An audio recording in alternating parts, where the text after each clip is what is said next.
신명기 28장 15절부터 68절까지 말씀입니다. 그러나 만약 내가 내 하나님 여호와께 순종하지 않고 내가 오늘 내게 주는 그분의 모든 명령과 규례를 삼가 따르지 않으면 이 모든 저주들이 내게 닥쳐 너를 덮을 것이다. 너는 성 안에 있어도 저주를 받고 들판에 있어도 저주를 받을 것이다. 내 바구니와 내 반죽 그릇이 저주를 받을 것이다. 내 몸에서 나는 것이 저주를 받고 내 땅의 수확물과 내 소들 가운데 송아지와 내 양들 가운데 어린 양들이 저주를 받을 것이다. 너는 들어가도 저주를 받고 나가도 저주를 받을 것이다. 아멘. 앞에서 우리는 성경이 말씀하고 있는 복과 저주에 대해서 함께 묵상을 했습니다. 성경적인 복의 본질은 우리가 이 땅에서 잘 먹고 잘 사는 것이 아닌 우리가 이 땅에서 죽음의 문제를 만나게 될 때 내 힘과 능력으로 해결하려고 애쓰는 것이 아니라 오직 창조주 하나님만이 나의 모든 죽음을 영원한 생명으로 다시 살리실 수 있음을 믿음으로 고백할 수 있도록 돕는 은혜, 바로 이것이 복의 본질이었습니다. 그리고 저주는 단순하게 누군가의 불행함을 바라고 비는 것이 아닌 하나님의 구원의 은혜를 깨닫지 못하고 살아가게 되면 이미 하나님께서 나에게 주신 완전한 구원의 은혜를 우리가 누릴 수 없을 것임을 깨닫고 여기에 경각심을 가지고 철저하게 하나님께 붙들린 삶을 살아야 한다는 경고의 말씀이 바로 저주의 본질이었습니다. 그리고 오늘 말씀은 저주에 대한 말씀인데 우리가 하나님의 구원 약속을 깨닫지 못하고 살아가게 되면 어떠한 죽음을 경험하게 될 것인지를 말씀하고 계십니다.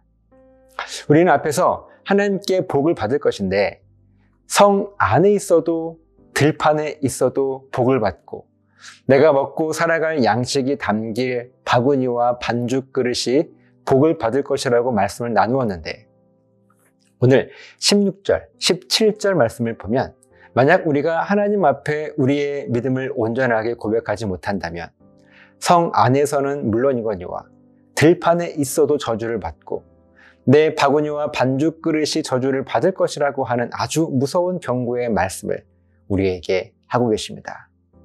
뿐만 아니라 19절 말씀을 보면 우리가 들어가도 복이 아닌 저주를 받을 것이고 또 밖을 나가도 저주를 받을 것이라고 말씀하십니다.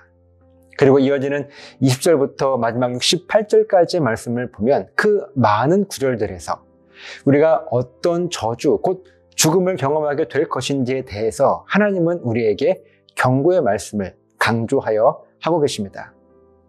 한 번만 더 정리를 해봅니다. 우리가 어떻게 하면 이렇게 무서운 저주를 피할 수 없게 되는 것일까요? 바로 15절 말씀입니다. 만약 우리가 하나님의 말씀에 순종하지 않고 하나님께서 나에게 말씀하신 모든 명령과 규례를 삼가 따르지 않으면 이어지는 모든 저주들이 반드시 나에게 닥쳐 나를 덮치게 될 것이라고 분명하게 말씀해주고 계십니다. 참 무서운 저주의 말씀인데 하나님은 왜 우리에게 이처럼 무서운 저주의 말씀으로 경고하고 계신 것일까요? 우리가 하나님을 무서워하고 두려워하게 하시기 위해서 우리들에게 이런 무서운 경고를 하고 계신 것일까요? 앞에서 축복과 저주의 관계에 대해서 말씀을 나눈 것처럼 축복과 저주의 목적은 서로 다르지 않습니다. 오직 한 가지 목적만 있습니다. 우리가 하나님의 구원 약속을 잊어버리게 되는 것. 우리 하나님은 바로 이것을 경계하시며 우리로 하여금 하나님의 구원 약속 안에서 날마다 새로운 부활의 능력을 누릴 수 있기를 바라시는 것입니다. 바로 이 한 가지 목적 때문에 하나님은 우리에게 축복과 저주에 대한 성경적인 본질을 정확하게 깨달으라고 이러한 말씀들을 하시는 것입니다. 그리고 특별히 저주에 대한 말씀을 더 강조하신 이유는 우리로 하여금 하나님의 구원 약속을 잊지 말고 기억하게 하시기 위함입니다. 지금 우리는 죽음의 상태에서 회복되어 영원한 생명을 마음껏 누리며 살아가고 있지만 이 땅에 태어난 어느 누구도 바로 이 죽음을 건너뛰어서 생명만 경험하게 된 사람은 아무도 없습니다. 그렇기 때문에 하나님께서 저주에 대한 말씀을 더 자세하게 하고 계신 것인데, 다시 이 죽음의 상태로 돌아가는 것은 한순간이라는 것입니다.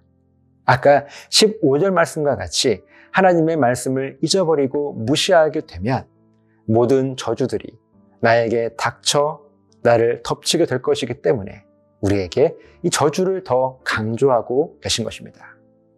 하나님을 향한 우리의 신앙 고백이 더 온전하게, 더 철저하게 흔들리지 않고 고백할 수 있도록 하시기 위해서 하나님은 우리에게 바로 이 저주를 더 강조하신 것입니다. 우리 이 말씀을 오해하지 맙시다. 하나님께서 우리에게 겁을 주시려고 하시는 말씀이 아닙니다. 하나님은 노심초사 우리의 신앙 고백이 흔들릴까 봐서, 그래서 우리가 마땅히 누려야 할 구원의 생명과 능력이 아닌 저주를 경험하게 될까 봐서 우리에게 저주를 조금 더 강조하여 말씀을 하시는 것입니다.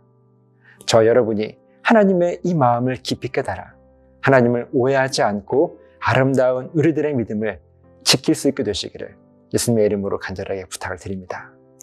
기도하시겠습니다. 하나님, 저주의 말씀을 묵상할 때마다 우리의 마음이 두렵고 떨리는 것은 어쩌면 당연할 것입니다.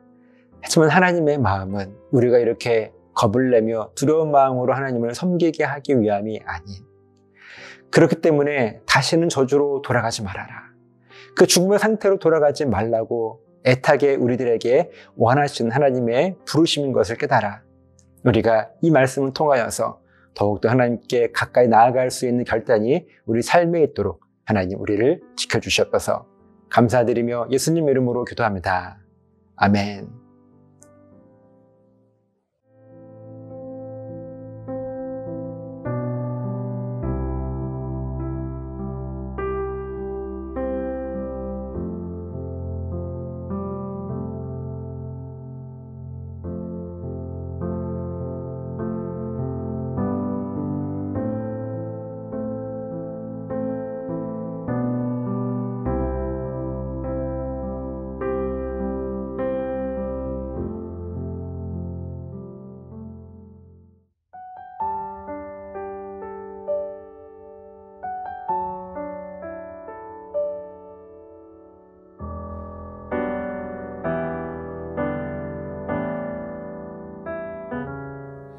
나는 들었습니다.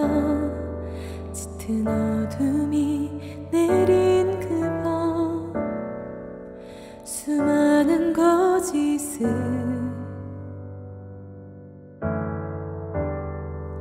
아무 말도 못하고 듣기만 했는데 왜 그리 불안한지 나는 보았습니다.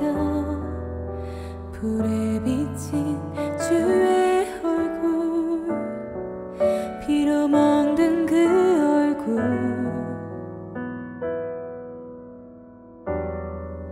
나는 아니라고 정말 모른다 할 때 돌아보신 주의 눈을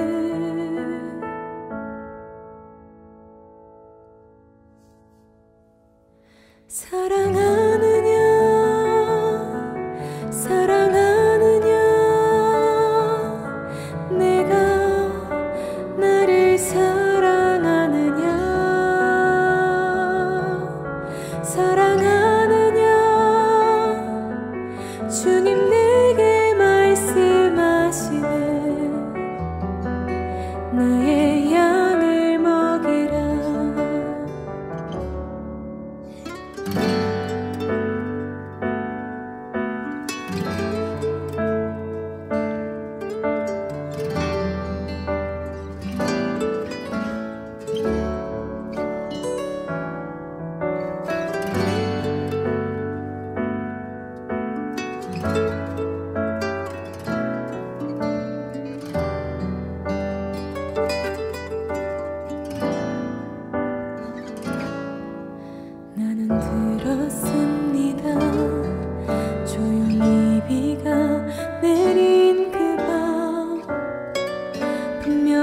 주의